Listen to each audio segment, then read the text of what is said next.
Happy to be joined once again by Christina, who writes under the pen name Radix Verum. Go check her out on Substack. And Steve Friend, who is new to us, but not new to the community of whistleblower media. I don't know, Steve, what to call you other than you've made the rounds, but you've gotten both like positive, and then I saw it's like there was also you've come into the crosshairs of mainstream news. Is that right? As a FBI whistleblower, is that what we would call you? Yeah, I guess I am an FBI whistleblower. I'm an indefinitely suspended FBI special agent. Hitting day number 91 or 92. I'm starting to lose track as we get close to triple digits.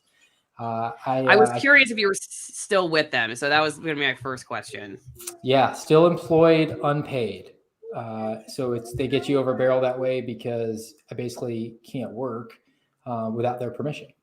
So, and I found out this week that, or last week, at the end of last week, I was invited to attend a interview with the FBI Security Division, and they were going to question my, whether or not I would be considered to have a security clearance, because that's essentially why I'm suspended. But from what my attorneys explained to me, it's sort of it's a kangaroo court where they're going to determine that you're not supposed to have the clearance. They're going to issue a recommendation that your clearance be revoked, and that goes to a committee, and that committee has not met for 5 years. So you're just stuck in limbo, and they just hope that you eject, and that way the glitch gets fixed, and they're not off the hook as far as litigation liability wise. But so I'm indefinitely suspended. I was originally emerged right shortly after my suspension in September of this year. Miranda Devine broke a story on the New York Post and then appeared on Tucker Carlson on Fox News that week. And then my world kind of got turned upside down for the last 3 months. And I've kind of done in my mind, just focused on getting the information that I have to present to as many people as I can across the board. I don't really care, what your news source of choice is. What's come to pass essentially, though, is most of the folks that in media and journalists who want to speak to me come from right of center, with the exception of Matt Taibbi, who's kind of hit it big lately with the Twitter files. And I came under fire a little bit from the New York Times. They asked for comment about my vaccination status against coronavirus and a disciplinary procedure that was not for me, but they confused me with somebody else. But my lawyers kind of stomped that out because it indicated the FBI was leaking my private medical information. Yeah, I'm glad you went through that, because it's hard. Like when you look up, like for instance, articles, 30 FBI agents stand up to support whistleblower who exposed agency's political bias. This is the New York Post article about you.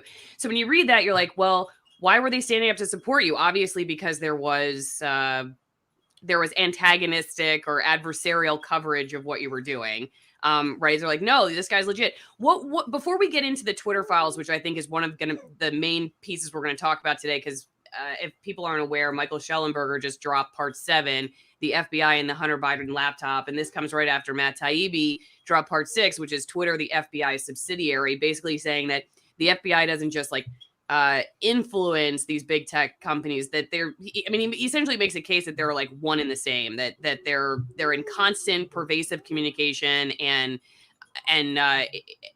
would be more or better typified, I guess, or described as partners versus just these separate entities that every once in a while have some kind of communication. So I'm curious what you think about that. But let's go back to this article. Before we get into that, when you came out and you started speaking out about this, what were the main points that you wanted people to take away about the FBI? And then what was the main pushback you got from that? So the nuts and bolts of my protected disclosure that I made pertain to January 6th investigations and arrests that were going on. My background in the Bureau, I was am in the Bureau for a little over 8 years. Spent the first 7 working violent crimes occurring on Native American reservations in Northeast Nebraska. Relocated to Florida in the summer of 2021 with the understanding that I was going to be working child exploitation, child pornography investigations, human trafficking investigations. But that was in June, and then the end of the fiscal year happened, at the end of September, and I was given notice that I was going to be rolled into national security to be focusing on domestic terrorism, and that the child exploitation cases I worked were basically stick a pin in them, hand them over to locals. That's going to be considered a local matter. And I had my own opinions on that, but basically said, look, I'm a team guy. If that's where the need is, then that's where I'm going to go. Rolled into the Joint Terrorism Task Force in Daytona Beach, Florida, which is a resident agency for the Jacksonville field office in the FBI. There's 56 field offices around the country. So Jacksonville was my headquarters. I was one of 4 individuals on the JTTF in Daytona. It was 2 special agents and 2 task force officers. One was a detective from the police department. One was a detective from the sheriff's office. And what I came to find in my time there was that almost every single domestic terrorism case that was on the books pertained to January 6th. So then it kind of connected the dots of, well, we're just going to be throwing a lot more manpower at these January 6th investigations. But I went in with a open mind that considered they were righteous cases. But I also had a lot of experience on criminal matters, and most of the January 6th cases are criminal investigations. So I'd opened up over 200 cases, and during my career, had a lot of repetitions, on the Indian reservations. So I'd seen the process play itself out from beginning to end. And when I started to look at the January 6th cases, I saw that the way that they were being investigated was inconsistent with the rules that the FBI has for itself for carrying out domestic investigations. And I just became concerned about that. And the regular case management and indexing processes were not being followed at all. And I'd never seen anything like that. Even things that were not pertaining to domestic terrorism, if they were white collar matters, they were public corruption matters, violent crime matters, everything is got to be in compliance with these rules. So I started asking around and got some very insufficient answers on what the rationale was behind that. I was told that they were doing them in this inconsistent fashion because they wanted to get buy-in from the field. And basically the error that, or the non-kosher way that they were bringing about these January 6 cases was the incident at the Capitol happened in Washington, D.C. So it would make sense that there would be one case opened from that incident. And, if there was obviously going to be hundreds of subjects, they would all be filed into this one case. Instead, the FBI elected to open up separate cases for every single individual, which, while a little bit suspicious, is within our rules. Then they also elected to spread all those cases around to the field, to the various 56 field offices for opening. And they said that if the individuals resided in your area, then you were going to be managing that case. Again, a little bit suspicious, but still consistent with the rules. The final part, though, once those cases are assigned to the field, given managers and agents to work them, we're supposed to have the carte blanche to control the case and investigate the way we want. But when it came to January 6th, we were having to check back with Washington, D.C., and they were giving us marching orders. They were giving us follow-up instructions. They were basically running the case behind the show while our names were on top of the paper.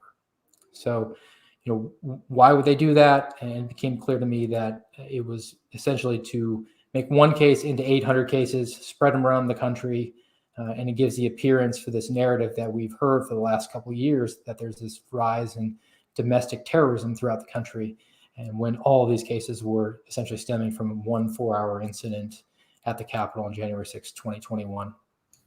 So brought that to my supervisor as a concern, which is a protected disclosure I could make. I also had concerns about, abuse of the subjects involved, where we were basically using SWAT to get people that we had already been in contact with and were pledging to be cooperative with the FBI. And I thought that was a little bit of a heavy-handed technique that we were using that was unnecessary. So those are really the big concerns that I had, and then found myself in the crosshairs of the FBI and walked out the door shortly thereafter. Okay, so and when we're talking about the way that you were, I guess, described by the corporate press, the legacy press, what were the expected or unexpected ways that holes were punched in your story, where like this guy, don't listen to him, he's a this or he's a that, which is what typically happens? Yeah. So everybody kind of defaulted to, well, he's just refusing to do orders. And that's really what my leadership originally said to me. They said that, you are, you're allowed to bring your concerns to us, but when we tell you to do something, you have to do it. You're being insubordinate. My pushback to that was we get specific training in the FBI Academy about abuse of power. We go to the Martin Luther King Memorial, we go to the Holocaust Memorial Museum. And the point of that trip is to really emphasize that those sort of civil rights and genocidal atrocities can occur. The civil rights violations and genocide can be downstream when the law enforcement is just kind of follows orders. So I raised that as my concern, and I said, look, I have an oath of office. My oath is to protect and defend the Constitution of the United States against all enemies, foreign and domestic. That should be the primary directive through which everything else derives. And what you're telling me to do, I believe, is abusive and inconsistent with my oath of office, because I believe we're violating people's due process rights, which are part of the Constitution. So if you have two opposing forces, I have to default to the higher one, which is my oath of office, versus executing this warrant, which is signed by a judge. It is a lawful order, but the lawful order says that law enforcement officers shall arrest, John Doe. It doesn't say Steve Friend shall. So I raised that, and I said, look, I believe I have a conflict of interest. I'll be a net negative to us if we're doing this. I volunteered for alternative duties. There was a drug wire tap that was going on and needed to be manned. And I said, look, I'll just volunteer to be the guy that day, which is horrible. You have to sit there for 12 hours and just hope the phone rings. And was told that was not going to be permitted. And when I also continued to hammer home, look, I have a duty to the country. I have a duty to my oath of office, a duty to the Constitution. The response I got was, you have a duty to the FBI. And that to me was it was a loyalty test. And I heard other, sentiments echoed to me from leadership, like, do you see yourself having a future with us if you're not going to be doing this? You need to do some soul searching and decide if you want to continue to work for the FBI. And then I heard other things that just flat out were flabbergasted me. My assistant special agent in charge during a 2-hour meeting said to me on 3 separate occasions that the protesters at the Capitol killed police officers, which to me just smacked of somebody who was either ignorant or just towing a party line because he was ambitious and wanted to continue to elevate up the chain of command.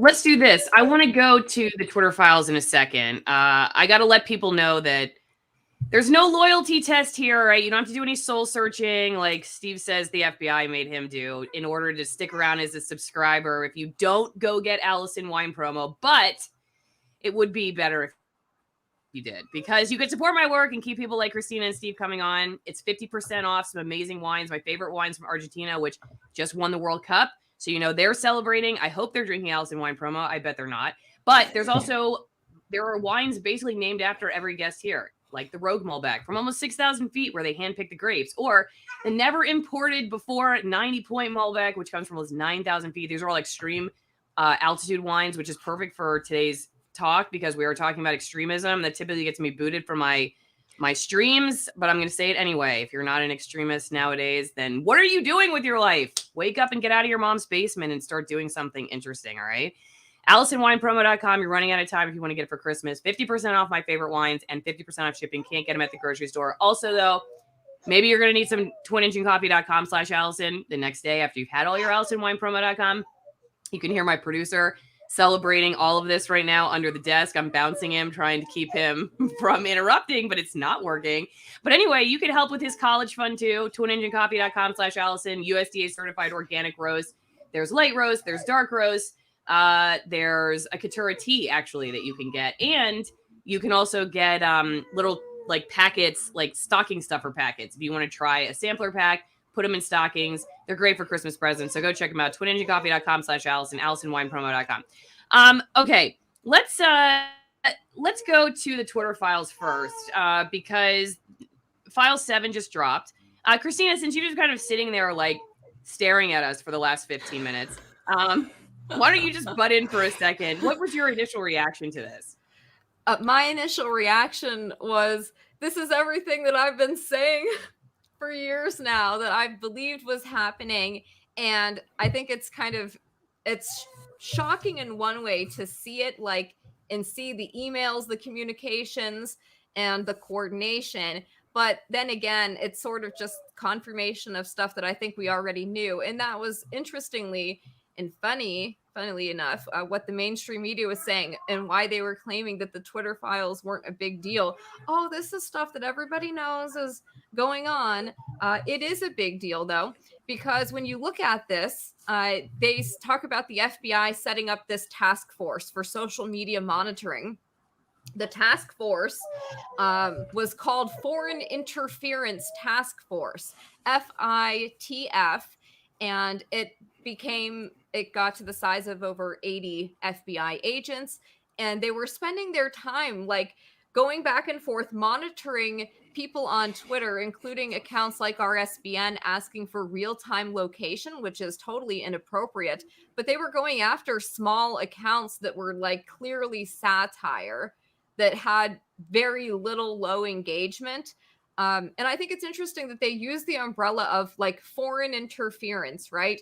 Because I believe that they were doing the same thing with Donald Trump. I mean, that was how their pretext for investigating him was Russia collusion, right? Oh, we have to investigate this foreign connections or whatever. And I believe they're trying to do that even now with their overinflated statistics about domestic terrorism, as Mr. Friend just talked about, how they are manipulating the numbers to inflate the threat of so-called DT. They're now saying that they're looking for links to foreign actors as well. And I think that's kind of what gives them the ability to do this stuff. The most recent ones about Hunter Biden, very disturbing. And it seemed that they were aware that that story was going to come out in advance because they were telling executives at Twitter prior to the story being published that, oh, be on the lookout for a Russian hack and dump disinformation campaign. Meanwhile, it is the intelligence community that is running disinformation campaigns, not only on executives at private companies, but on the American people as well, and attempting to influence certain events. You know, I gotta be careful about what I talk about here because we're not allowed to question some things. But yeah, and then just going through and seeing just the daily communication. It was quarterly, then monthly, then weekly meetings. And it seemed like more and more pressure was being put. They talked about not just the FBI, but the intelligence community at large, meaning other intelligence agencies using the FBI as a way to bypass their own mandate against foreign surveillance, or I'm sorry, domestic surveillance. Like the CIA is supposed to focus on foreign things only.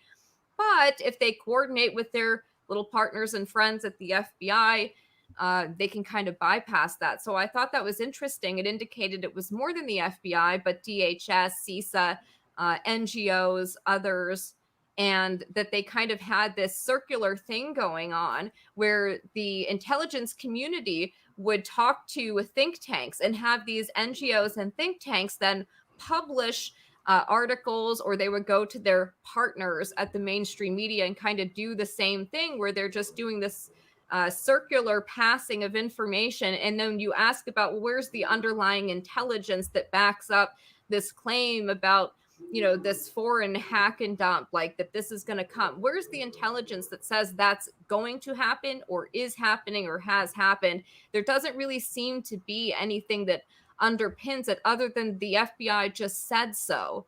So I think that, yeah, it's very interesting. And then it got to the point where there are so many former employees of the FBI working for Twitter that they created their own Slack room where they were communicating amongst one another.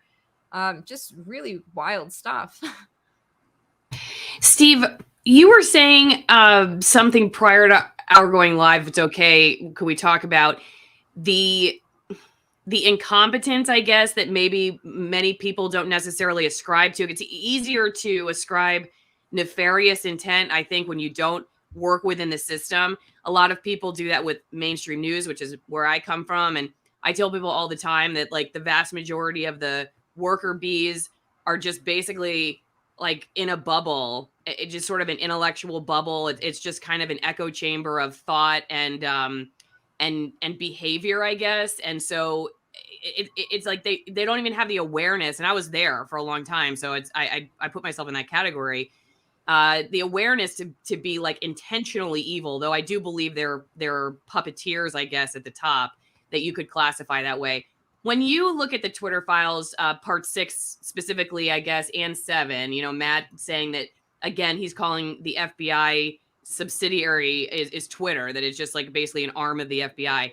How do you break that down with understanding, I guess, intentional use of it for nefarious purpose versus just like we have this morality about us that we think we're doing the right thing here, and then also mixed a little bit or a lot with incompetence? What's the difference?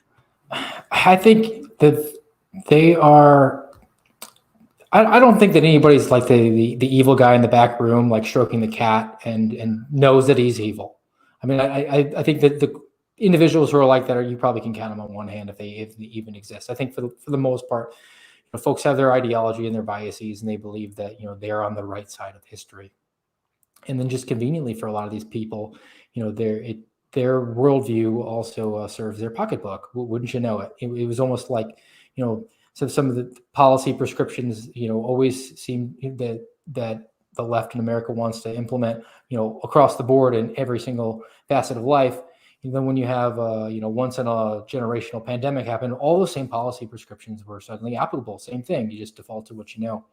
And I was considering, you know, just why these tech companies like Twitter and Facebook and, you know, what have you, were hiring the FBI. I could see it, the quid pro quo, you know, or just the quid aspect of it. You know, if I was leaving the FBI and I had a really great opportunity to go, you know, work for one of these companies and make a lot of money, and why wouldn't I jump all over that? But what is the value that I bring to that company? Because obviously, you know, I have to bring more value than they're willing to pay me. Otherwise, they're not going to hire me in a logical world.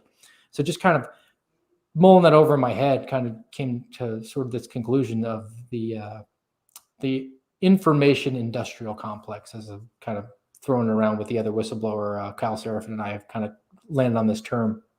And that's sort of derived from, you know, the old Dwight Eisenhower statement about the military industrial complex, the scientific industrial complex. Well, now we have an information industrial complex. And that is just because of this marriage between surveillance capitalism, big tech, intelligence, federal law enforcement are all kind of in this cabal together where they're all pulling in the same direction. And I think that, you know, not necessarily is for, you know, insidious reasons. I think maybe they believe that, you know, we're going to pull the country in one direction because that's going to be the best thing for everybody. But they're doing it without a lot of know-how from the American citizens, and they're doing it while simultaneously violating their privacy rights. And that's, you know, that's you thinking that you know better for me than I know for myself, and I have a personal objection to that. And as far as just incompetence, I agree with you. I mean, I have always made it my habit to try to assign, you know, not to assign nefarious intent when just rank stupidity will suffice. You know, I've encountered that, and just like anybody else in any other industry, you know, you said you in the media, you know, I'm sure there was folks around the office where you're just left scratching your head like that. You don't know what you're doing and how are you here? I interacted with people in law enforcement, the same thing. I interacted with people in the legal community, attorneys, that I was just frankly dumbfounded. I think we all kind of saw that a little bit from the medical community in the last few years. So I think that everybody's just kind of floating around. There's very few actual experts on anything.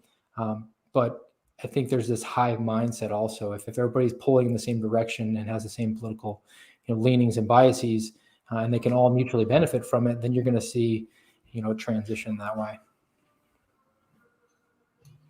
I'm curious too about just how like the system itself or the culture itself perpetuates that cycle, because as I think back on my time in corporate news, it wasn't just the fact that everybody kind of thought the same or came from the same schools or whatever. It was also that like the system in which we did our work made it very difficult to do good journalism. It was like a factory farm of information. You didn't really have much time.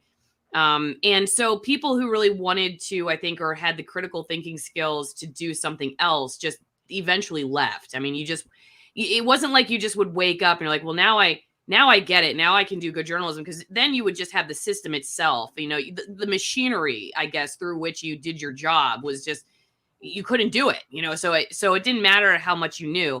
What would you put the FBI in that world at all? I guess, is there something about the culture or the system itself by which you do your work, or is it all mostly ideological in nature? Well, the FBI is so broad. I mean, it's very easy to compartmentalize what you do. I was a perfect example of that. I spent 7 years in a remote office that had 3 or 4 people in it. On any given week, I would see these folks, for maybe an hour, because we were just in and out, like passing ships in the night, going and working essentially out of our vehicles and driving hours and hours a day. But I was really bearing down on the work I was doing there. I was really content doing it. Thought I was making a big impact. Didn't have any. I did not have any idea that folks went into the Capitol on January 6th until I got home that night, and my dad gave me a call because he's a follower of the news and asked my opinion on it. And I was like, I don't know what you're talking about. I was out of cell phone reception, just doing my job for the last 8 to 10 hours.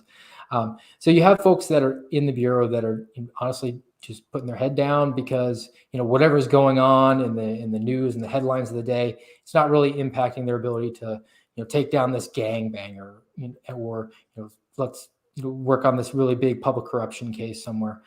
So I think you have some folks that are, highly competent at doing that one thing and not really going to involve themselves in the other aspects to it. Then there's this headquarters piece. And somebody told me when I first joined the Bureau, he was an experienced employee. He said, really, there's 4 FBIs. There's the field, which was where I've spent all my time. There's the academy, where they're bringing on the next generation. There's New York, which it's all the high profile, and they have access to media, and the Southern District of New York is the most esteemed district in the country. And the final one is FBI headquarters. And those are where you have people that are just in and out every 18 months, climbing that ladder. You have to toe the party line. You have to, you have to have read Dale Carnegie's How to Win Friends and Influence People, and basically use every chapter in that book to, continue your ascension. And it's the Peter principle, where you just elevate to the level of your own incompetence. And really, for these folks, the competency is ambition. So if you're ambitious, you say what you have to say. You reflect the politics of the day that are coming from a pretty narrow window of people that are really pulling the strings on the Bureau, and just go along with it because that's your job. Is nobody ever got promoted for saying no to a bad idea. It's always, oh, that sounds like a good idea. It's the person who pushes back and says, well, wait, are we allowed to do that? Should we be doing that?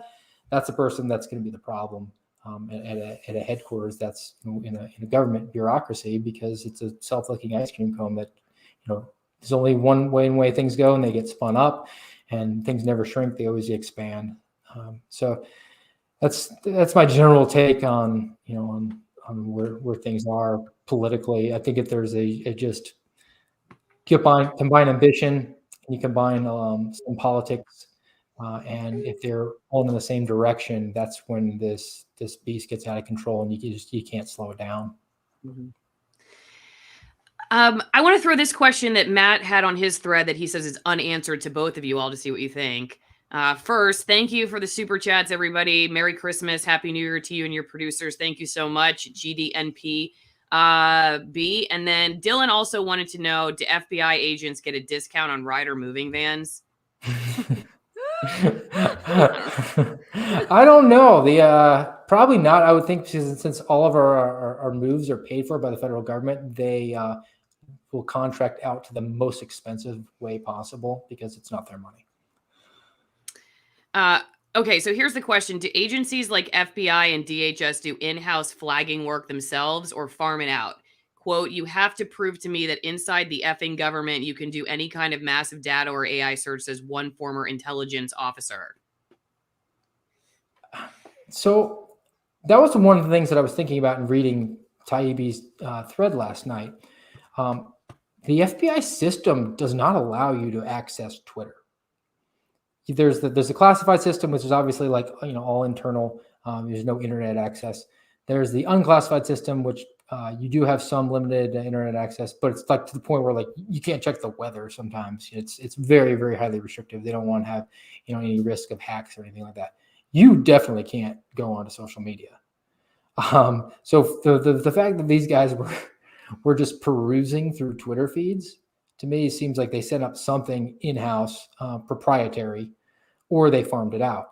And then that's when you get back into the whole, is Twitter the subsidiary of the FBI? Is FBI a arm of Twitter's safety and whatever division that they had? They were just working in cahoots so much.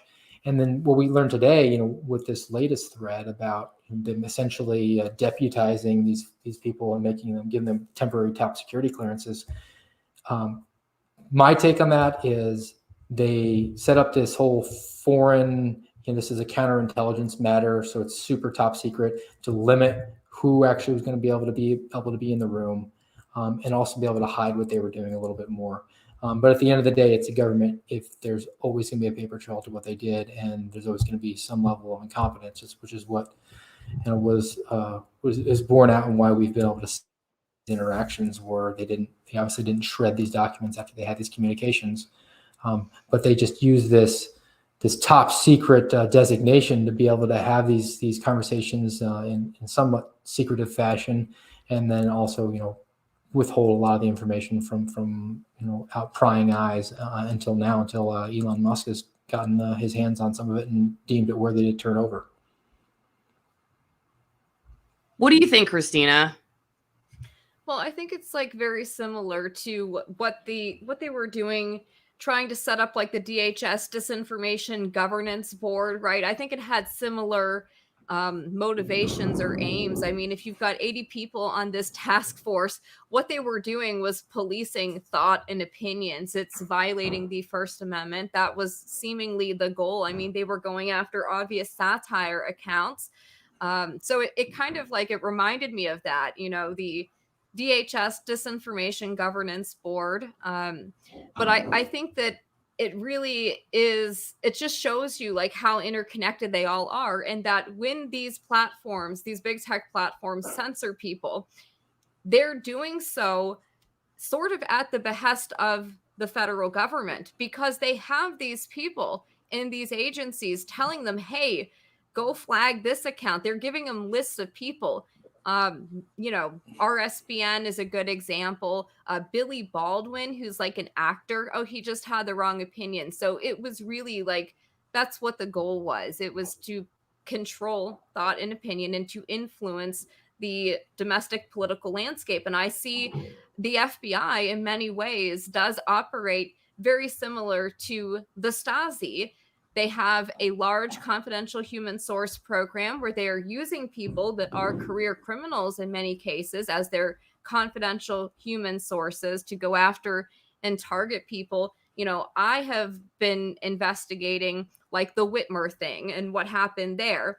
And I just see that as like the perfect example of what happens when you have unaccountable agencies and budgets like $6 million to create this thing. And as Steve was talking about, there's this sort of self-serving motivation, a financial motivation for everybody involved. Twitter, they want to work with the government because it helps them. They were getting pressured by politicians. That's the other thing. The intelligence community was using congressmen and politicians to add more pressure to these big tech companies to do what they want. But I think that they all kind of benefit from it, and they all gain from this. There are a lot of private contractors who make millions of dollars doing this sort of thing, like, the flagging, for example. If they're farming that out, and now they're expanding their budgets for their domestic war on terror, as they've said. So I think that there's just a lot of like financial motivation for this, and then there's nobody looking at what they're doing, and there's nobody exposing it and saying, hey, like maybe we shouldn't be spending millions of dollars, $6 million for this Whitmer thing to frame a bunch of guys for something they didn't do. Or maybe we shouldn't be spending millions of dollars combing through social media posts and taking down satire accounts. That's just crazy. And I think that there has to be some kind of oversight into what is happening. I think that Congress needs to investigate the FBI, and they need to defund a lot of these programs, because I think it's more than one. And I think where there's smoke, there's fire. If they were doing this with big tech companies, it's not just Twitter, it's all of them. I want to know what their communications were with Google, YouTube, Instagram, Facebook, all of them. I think it's all very similar. And I think that there should be oversight into their confidential human source program as well. There's an accountability hot potato game that they're playing really effectively. I mean, I think of Mark Zuckerberg sitting down with Joe Rogan and saying, well, look, the FBI came to us and said that there was this potential that the Russians were going to be trying to influence the election. And the FBI, that's a legitimate law enforcement agency. So we followed their guidance. And then the FBI says, we're not telling them what to do. We're just giving them suggestions. That's a private company. They can do whatever they want to do. So the potatoes keeps getting back and forth. And there's really, the buck doesn't stop with anybody. And then you throw into that, you have these folks that are retiring or leaving the federal government with this stellar reputation for these, agencies like the FBI who, still make movies and TV shows about them. And it's as much as the recent headlines have tarnished them somewhat. I think, just generally in pop culture, people have a very good opinion of the FBI. I mean, very seldom, if I ever made a phone call to anybody and identified myself as a special agent, they didn't question it. And they would give me personal information that would just shock you. So I think that you can feast off the bones of that for a long time. So you bring these people in and as if Facebook or Twitter and say, like, look, I have these great, these people who have been vetted as individuals of integrity. They've worked for decades in public civil service. So we're obviously trying to pursue a nonpartisan avenue here, and then those people arrive, and then they have the connections back at the FBI and DHS and CIA, and they know the people that are back there, and they're trying to make the processes easier for them now that they're in a position at Twitter, and they when those processes are easier, then the law enforcement agencies and the intelligence agencies benefit from it.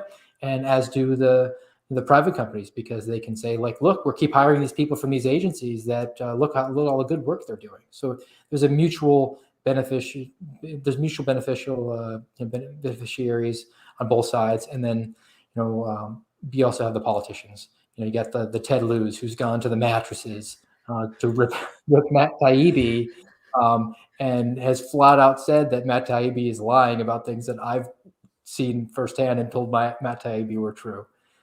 So then, it's these guys that claim, well, I'm a really important person. I'm a congressman and I am on this such and such a committee.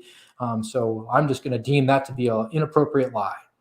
And why are they doing that? Well, because there's some quid pro quo going on, I'm sure, at some point. They're sure there was some political donations, and then also just the agenda getting pushed forward by Twitter and Facebook is benefiting the political leanings of people like Ted Lieu. So, and back to what we talked about, with investigations need to happen. I also think there needs to be a consideration of regulation with regard to, once you leave government service, can you go to work with certain industries, for a certain period of time, or if ever? There's always these talks about, well, if you retire from Congress, you're barred from working for a lobbying firm for X amount of years. Or if you worked in the White House, you can't be a lobbyist for a certain amount of time. Maybe we need to talk about people who work in the FBI or in the intelligence community. You can't go to work for Twitter for a certain number of years. If you're going to be, in one industry, you can't immediately transition to another, just because we don't want to have, an appearance of impropriety or, in fact, a real conflict of interest that's going on. I want to throw a couple questions from viewers your way to both of you all. Just if you're watching this anywhere else, remember at allisonmorrow.locals.com, you can support the producers who both are now in the studio. One is painting with whiteout to my left. So the other one is losing his mind under the desk. I've totally lost control. Talk about losing control of the FBI, whatever you want to call my bureau here. The Parents Bureau of Investigations. I've lost control of it. So anyway, Go to AllisonMorrow.locals.com and put in your questions. Join my editorial board. It's $5 a month. It's great value. Go one-on-one with the most censored people on the internet, like Steve and Christina. Okay, Steve, what's the first step you took and what was the leap like? Did you immediately resign or keep working with a watchful eye? If you continued to work, were you treated like a pariah? I assume you made some good relationships with other agents. Do any of those still exist? Any regrets? Do you miss the law enforcement life? So a few there, I guess. Yeah. So I mean, I miss it. I loved my job. I was one of the really few people that was blessed to, have the opportunity. But when Monday rolled around, I was never like, oh, I got to go to work. It was my dream job. I had the opportunity to do what I always wanted to do and do it well. I was a exemplary employee. I actually got an award about a month before all this came to pass. So it was a nice precipitous fall from grace on my end. So the first thing that I did was make my protected disclosure to my supervisor the week prior to some scheduled arrests. I had made the decision before then that I didn't want to participate, but I just hadn't had the opportunity to. The arrests and search warrants that were going to be executed, they just kept getting pushed down the road. And I'm not a fan of giving the person this sword to cut my own head off with. So I just got to keep doing the other work that I could do, which they were still letting me do some off the books child pornography investigations, which I think is extremely valuable. And I was willing to kind of just keep my head down as long as I could continue to work those cases. But when I made that disclosure, I was immediately handed up the chain of command, and the following week was put AWOL for 1 day, which I didn't know that you could be assigned to be absent without leave, but apparently the FBI says you can. So I was taken off of work for a day, and then eventually spoke to the special agent in charge of my field office in Jacksonville. That's special agent in charge, Sherry Unks, and she's the one who told me I needed to do some soul searching. She told me that prior to our meeting, she had already referred me for investigation from the Office of Professional Responsibility for misconduct from the security division to see if my security clearance was going to get pulled. And then shortly thereafter, September 19th was when I arrived at work, and they essentially walked me out of the building. They suspended my security clearance. I received a letter from Jen Moore, who is the Assistant Deputy Director of Human Resources. And interestingly enough, I've gotten to know several people who've been suspended and vaccinated against coronavirus. So maybe that's something that's worth looking into next year as far as punitive action against employees. But was told that my security clearance was suspended for refusing to participate in the January 6th arrest and search warrants. And then also I had improperly accessed the employee handbook, and that was deemed to be a security risk and showed poor judgment. So they were going to find anything they could. I'm sure that there was somebody in a room of 38 people that was culling through anything, and they just stood up and screamed like, "I got him!"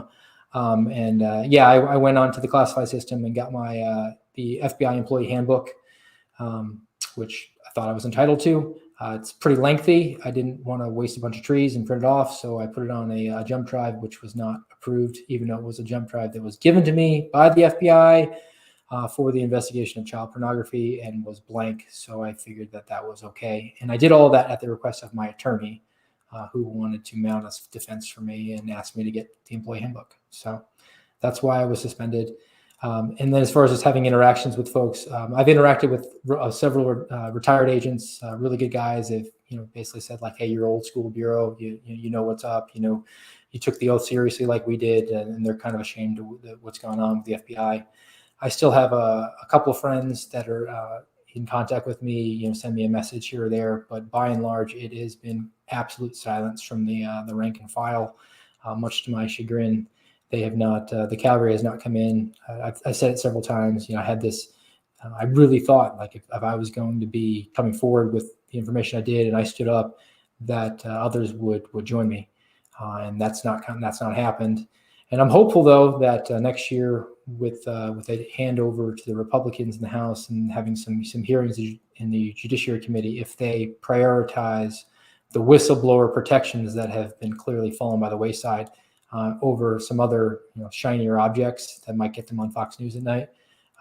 But if they really protect the people that they used as rocket fuel to get elected, and don't just toss us aside, that other whistleblowers will see that we were protected and that they will come forward, and the Judiciary Committee won't need to subpoena anything because they'll have people just flat out give them the information they need. Okay, here's another one. Apparently the FBI has been doing this for years, and I'm curious why only now whistleblowers are coming forward. Also, is this behavior political, just too many sociopathic agents, or some kind of both?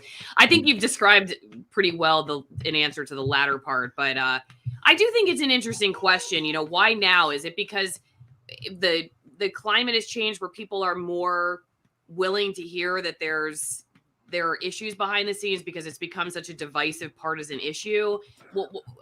Why now? I guess why now? Why would you come forward? Or why do you feel like maybe there were in the past and we're just only hearing about them now because of social media and our access to be able to hear about whistleblowers versus maybe what it would have been like 15 or 20 years ago? But yeah, curious about your thoughts on that.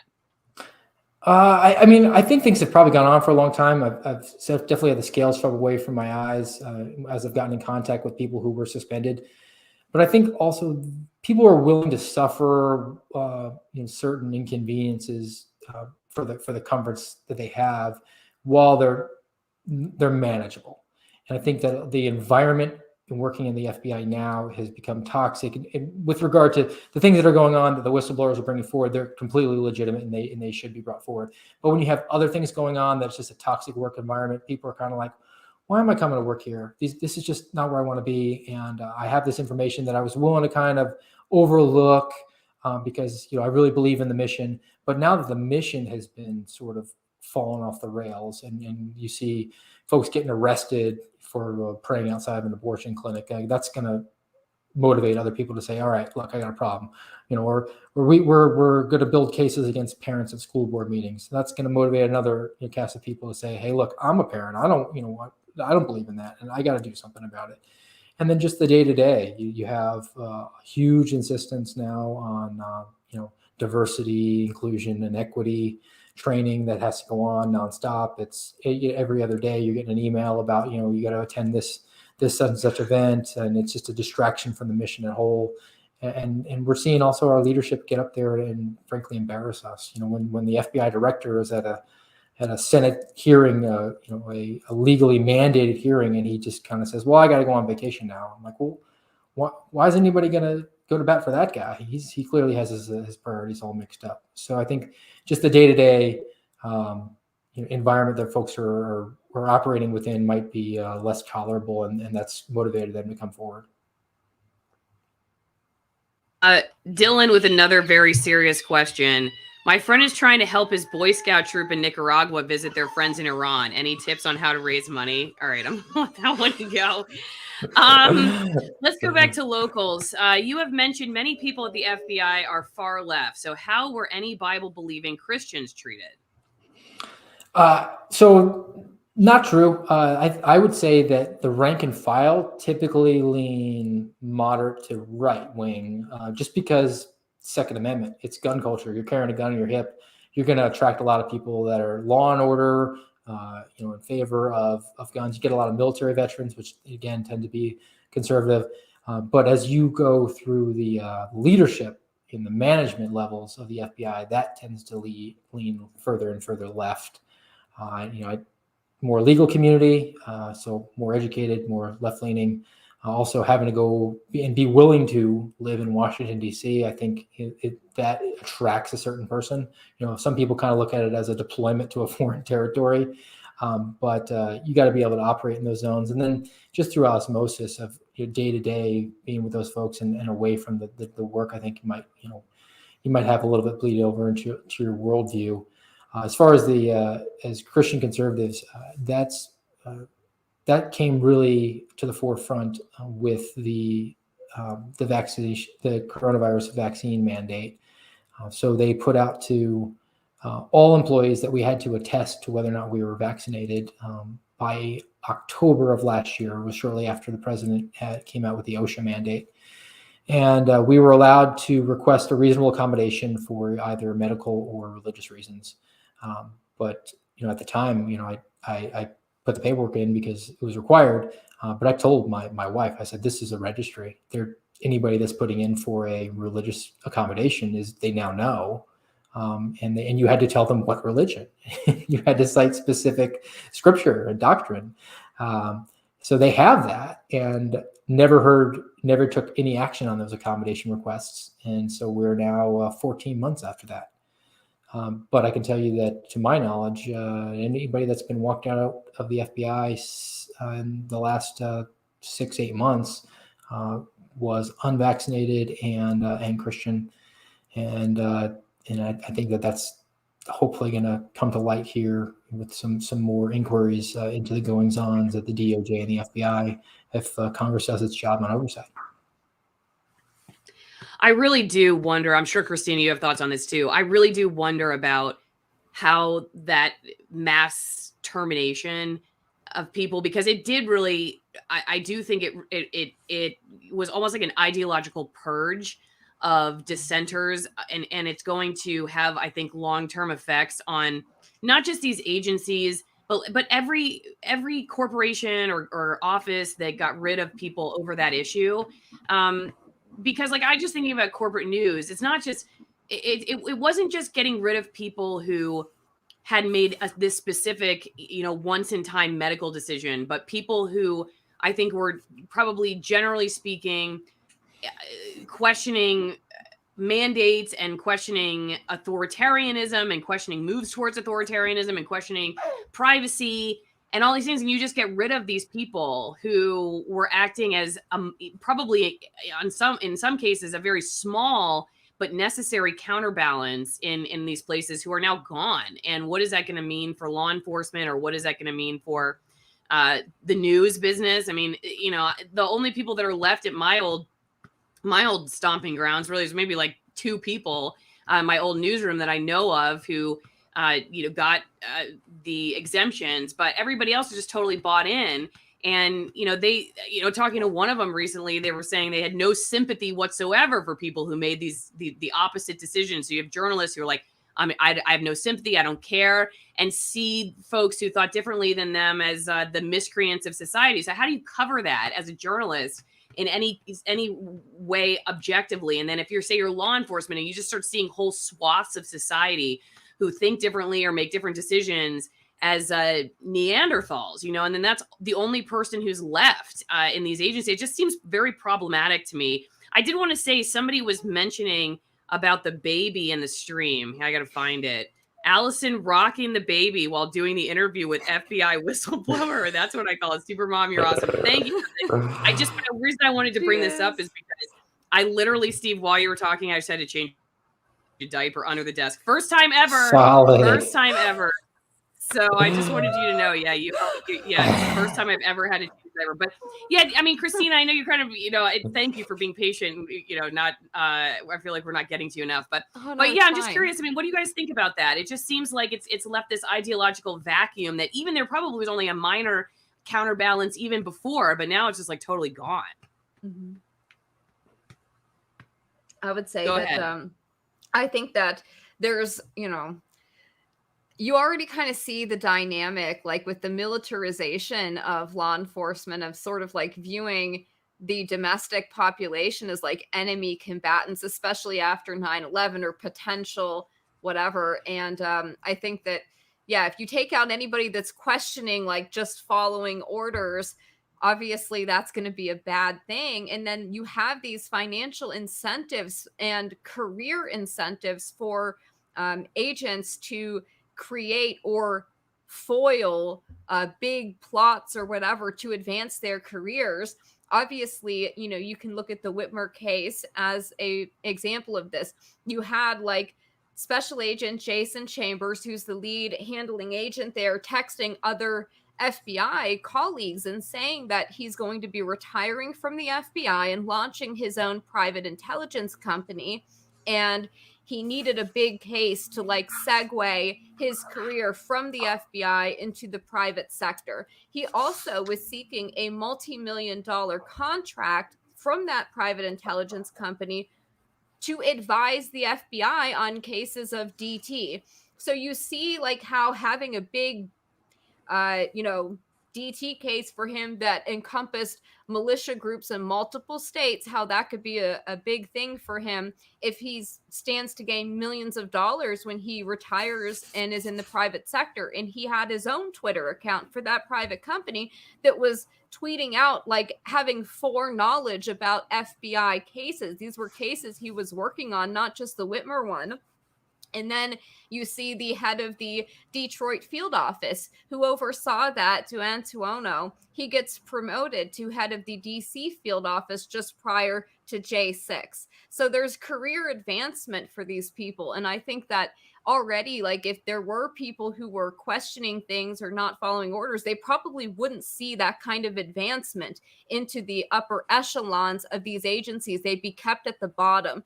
But now if you remove them all together, there's like nobody there providing any kind of accountability to any of these people. There already isn't any externally. Like, we don't have oversight hearings into what they're doing and how they're doing it. There's nobody watching them. You know, as they're surveilling all of us, who's watching them? Who's keeping an eye on them? And so removing all of these people, I think, is very, very dangerous for an already imperiled organization.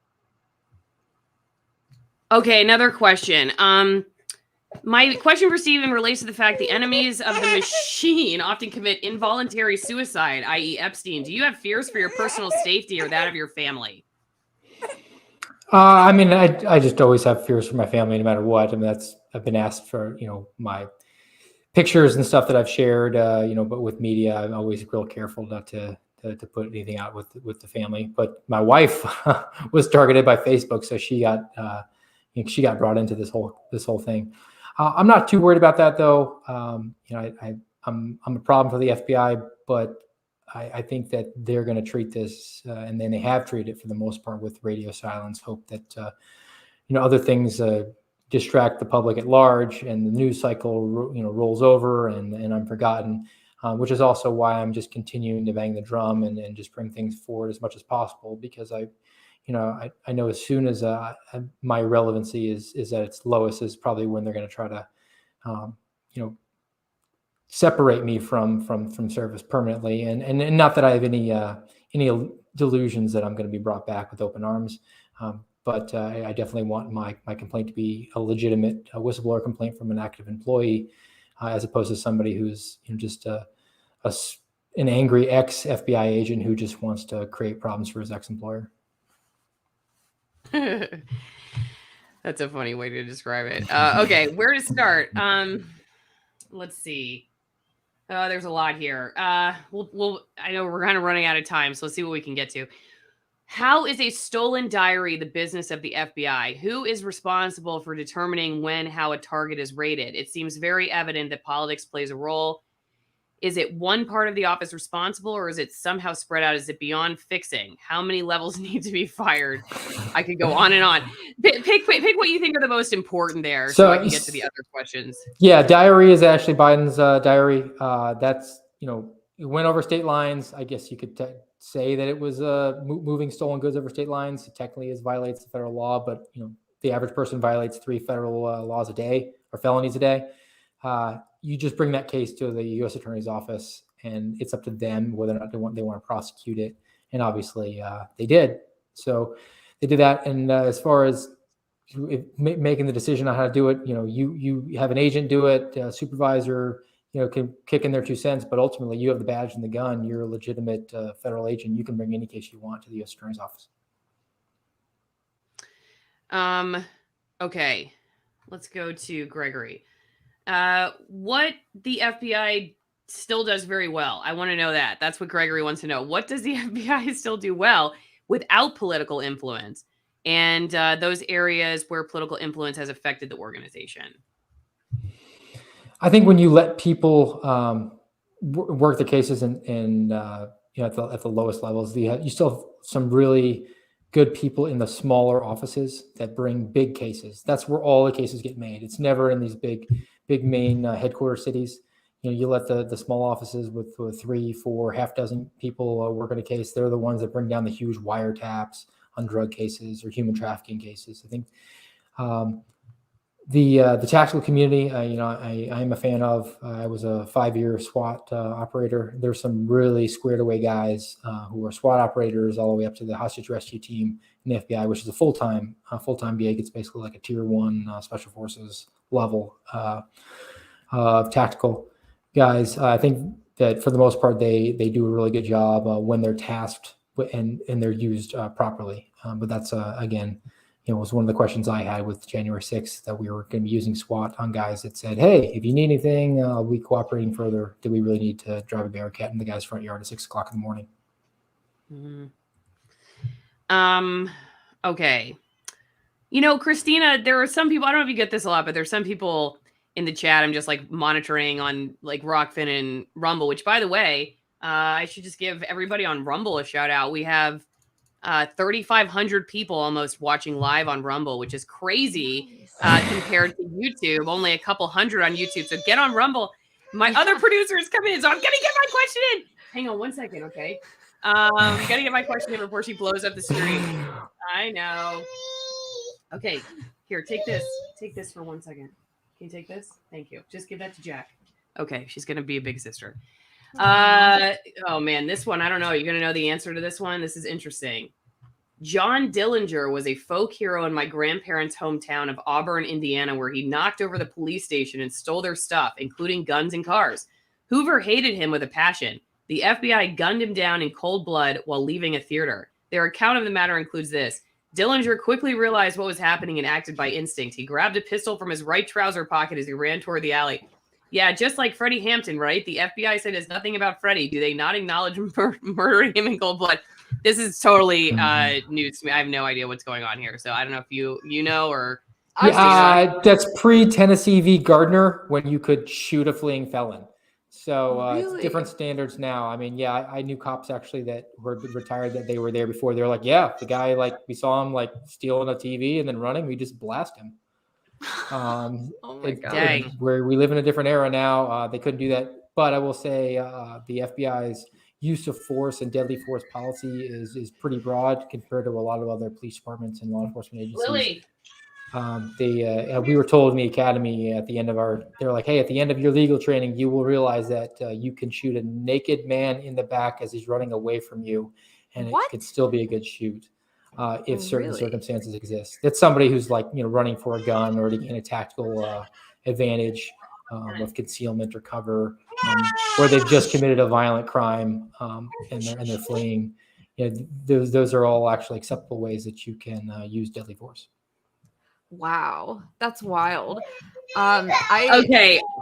Christina, yes, please take it away. I'm going to go deal with some parental things real fast. Christina and Steve, take over the show. Here we go. Okay. Let's So I roll. just thought that was interesting because there was this case I was looking into, a shooting of a man named Eric Allport. I don't know if you heard of this. It was right before the FBI raided and arrested all of the guys in the Whitmer Fednapping hoax.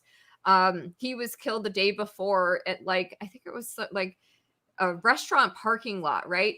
And they didn't want to release the autopsy report. The Detroit Free Press had to sue them to get it, and it showed he'd been shot in the back, which seems weird because it contradicts their story that he was like going to his vehicle where there were firearms or something like that. And then they said that they did their own internal investigation. So the FBI investigated themselves and found that they had done no wrongdoing, but they won't release the internal affairs report, which I think the Detroit Press was trying to sue to get information about. But I just find that interesting, your comment there, like in that kind of context. This just seems very strange. And that guy, he had a gun charge. It was something where he had a history where he'd been in prison at one point, and I guess he wasn't supposed to own a firearm, and his friend bought him one. So it was like a straw purchase or something. And, but as far as I know, he hadn't actually committed a crime, and they just, seemingly assassinated him. Yeah. I mean, I don't know the details of it. I'd have to find out about it. But, look at the Jacob Blake case. So, that guy obviously he had a pretty extensive criminal history, and the police were summoned to that residence because he was there. They were called there. It wasn't just like a random interaction with him, but he was going to his vehicle to go and retrieve this knife. So like take that example. That's somebody who's going to get a weapon, a deadly weapon, and he probably going to get shot in the back because he's reaching for it. So that would meet a threshold for a good shoot. And then certainly the officers that engage in that, that was their job and they had to do it. So that every shooting is different. I've heard, not firsthand, and I didn't, witness it, and I didn't, read the documentation on it, but I've heard that the FBI has done some questionable investigations of its own personnel in the past, where there was a questionable shoot. And they basically said like, well, if they had hit the person, it would have been a bad shoot. But because there was not an injury from it, we're just going to say 50-50, can't make a determination, and this person's okay. The FBI is always YA. It's always avoid embarrassment as much as possible. And that's one of the main reasons I'm bringing out the hashtag OPR files on social media. I'm doing that on Twitter and on Truth. I'm dropping at least one every single day. I have 5 years worth of emails that were sent out. They're not for public dissemination. They're supposed to be, they're unclassified. They're supposed to be though kept in-house because they're extremely embarrassing for the FBI about the various hijinks that the employees have engaged in, on a fairly frequent basis, and the punishments that get doled out for them are sometimes kind of questionable. Yeah, I mean, it's interesting you brought that up. There was a lawsuit with this FBI special agent, Karen Veltri, where she was working, I think she wanted to be on a child trafficking task force, but her supervisor wanted to bring her on the Joint Terrorism Task Force. I think this was in Nevada, if I remember correctly. And she had sexual harassment issues with multiple FBI supervisors. Like she had one guy sexually harassing her, and then she went to his supervisor and he began doing the same thing to her. And there were text messages that were brought forward where, one of these agents is like using sex toys in his office and like taking pictures and sending it to her. There's another one that she said was getting drunk and passing out in an FBI vehicle during the workday. So you just kind of ask yourself, like, these are the people running the JTTF. Like, what is going on here? This is really like, this is what's happening. And she had like escalated this, or she tried to escalate it, and I guess had to deal with these, they're your supervisor. She was demoted. She was punished because she said no to this guy. So it just makes me wonder how many like issues there are like that internally in the FBI, and just other like random bizarre things. I read about a guy that had told some woman, an FBI officer that told some woman she was on secret probation and she had to pay him money. He's like, what? I don't know why she didn't know better, but yeah, I mean, stunning. It's an agency of 40,000 people. Yes, a little under 40,000. There's about 14,000 agents. The rest are, in support capacity. But any sort of, large group of people spread across, you're going to have, everybody's imperfect. You're going to have problems. The thing, though, with the FBI is you're supposed to be going through these security clearances. You're supposed to be vetted as a person of integrity. And they like to pat themselves on the back. They probably hurt their arms. They pat themselves on the back so much about being the premier law enforcement agency in the country. And there's a certain stigma that attaches to that. You're supposed to be sort of above reproach in many ways in order for the public to take your word for a lot of these things. Because a lot of times, if I'm testifying in court, it's my word against the defendants. And I have to be able to stand there and have a jury see me and say, well, he's an FBI agent. Of course, what he's saying is true. And there's a process for hiring that goes involved with that. And there's also the compensation. I mean, I as an agent, when I was being paid, I was paid way more than a police officer. And I would argue that individual does work that's far more dangerous than what I was doing, and a lot of times more complicated and more time consuming. I did it myself before I was an FBI agent.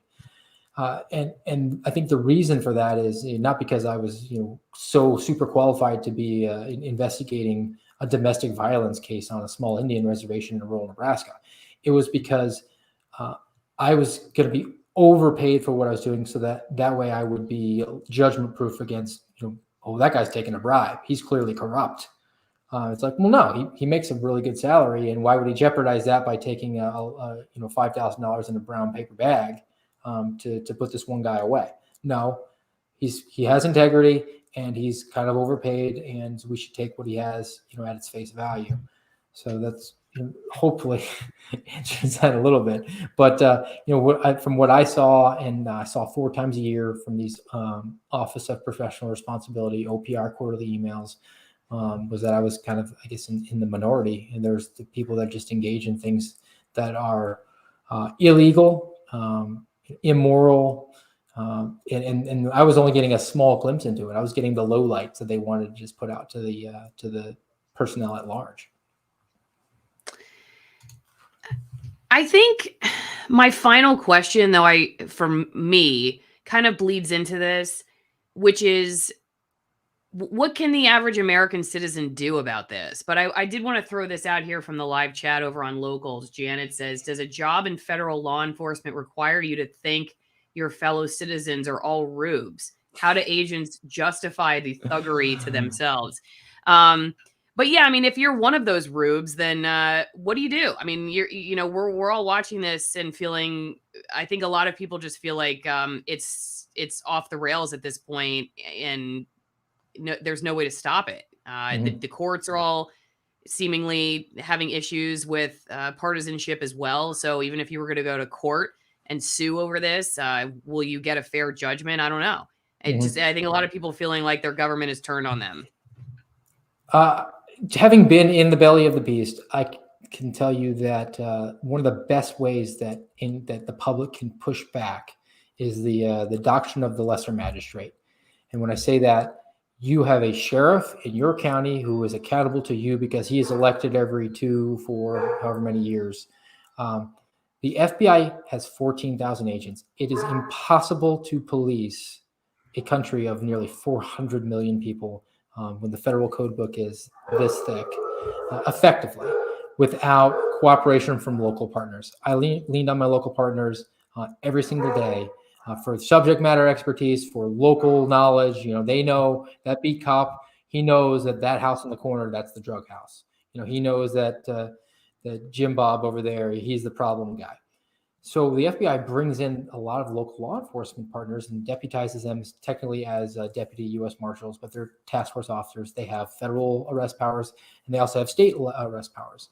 If you, as a citizen, pressure and walk into your sheriff's office, he's gonna have an audience with you because he's accountable to you, and say, I'm not down to clown with this. And if you have a sheriff who's got the backbone enough to say, I'm not going to staff my people at the FBI, I'm not going to provide them the intel that they need, I'm not going to bring them the cases that they want to have, because all these, say big time drug or gang cases, they don't originate at the FBI. It's not a person who walks into the FBI and says, like, I have the case of all time for you. Timothy McVeigh, he got arrested by a patrolman for a traffic violation. It wasn't the FBI hostage rescue team that was, tracking him down and, had bloodhounds and got him. Almost everything starts at the local level. And if you choke off the FBI with its access to additional manpower, because it doesn't have enough to police, and with its access to these will wind up being high-profile cases that start with a low-level drug dealer, work their way up to the mid-level, and then all of a sudden you're dealing with the kingpin who's bringing in human trafficking, and that's what the FBI likes to go and get its media hits on. You choke that off at the source, the FBI will be essentially, you make your county an amnesty area from the FBI. You can if you have a brave enough, you have a sanctuary city from federal law. I was just thinking that. A new sanctuary city. That I'm sure all the sanctuary cities like Seattle and San Francisco will die if they get their term of sanctuary city gets taken by those who want it from. Well, you have headquarters there. You have headquarters there, and the people like what's going on there, and let all the manpower that's there, where it's heavily concentrated with FBI agents. Sure, you can go and police those people, because the ones that stick around and haven't already fled to Florida, apparently they agree with it. Yeah. Christina, any final thoughts? anything, I guess, or specific to what people can do, or I don't know, what you're having for dinner tonight, whatever you want to share. No, I mean, I agree with what Steve said. I do think solutions exist on the local level. I would encourage more people to run for office or at least get involved. I know a lot of younger people think that like there really isn't a political solution or whatever. And they just feel disenfranchised, but I still think that it's important to get involved. I mean, get onto your school board, think you can do little things like that to kind of slowly take back some autonomy. And I would just encourage people to be as independent as possible and not reliant on the federal government. I think that's a good idea. As far as like, what can the average person do though to hold a massive organization like that accountable? I would say not very much. I mean, I think that what we're doing is important, getting the truth out there, sharing stuff like this, sharing links to Allison's videos, support people like Steve who come forward and do the right thing. That's what you can do as an individual to help hold people accountable, and contact your representatives, your congressmen, and let them know we're not going to vote for you unless you agree to hold and oversight hearings into these agencies. We want to know what they're doing. We want to make sure whistleblowers will be protected. And we're not going to just look into like, oh, Hunter Biden.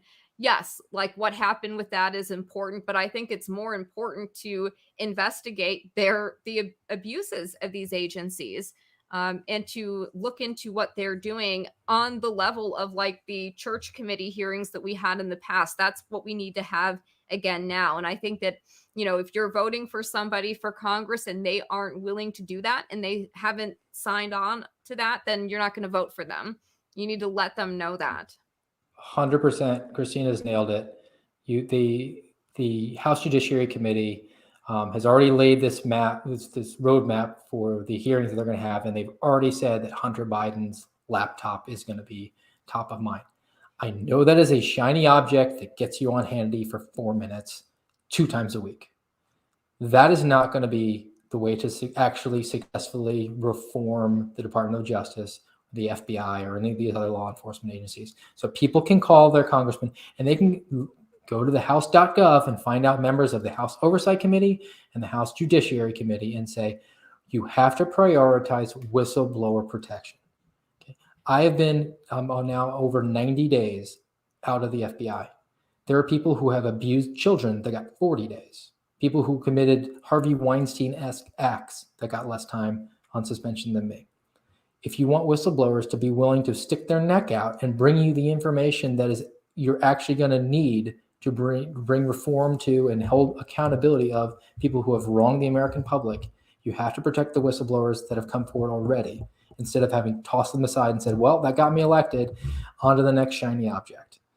Because if you do that, you're going to have the whistleblowers that are currently in the belly of the beast now, who are telling me that they have information. They will come forward if they are assured some sort of protection. So call those congressmen. Those are the ones that are really we're going to have to lean heavily on in 2023, 2024.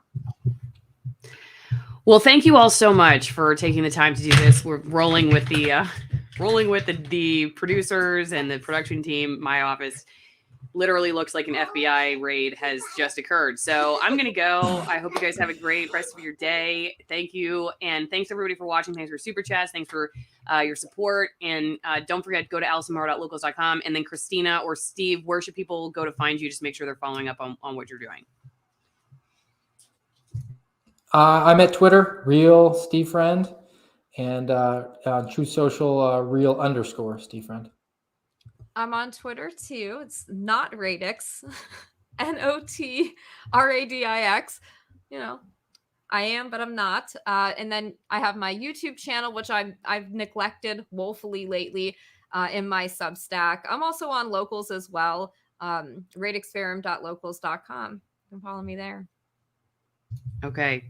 All right, everybody. Well, have a great rest of your week. We'll be back. When will I be back? Probably Wednesday. If you're not familiar, I do an exclusive show called Tittle Tattle with my friend Bill Doris, who used to be in TV news as well. It's for subscribers only. So if you don't know about it, it's because you're not a subscriber. So sign up. It's an exclusive show we do once a week for subscribers over on, and supporters, I should say, supporters only, on Locals, ROKFIN, and Patreon. So go consider that. See you then. Otherwise, Thursday, Christy Lee, who also left TV news. Oh, Friday. She's going to be on Friday.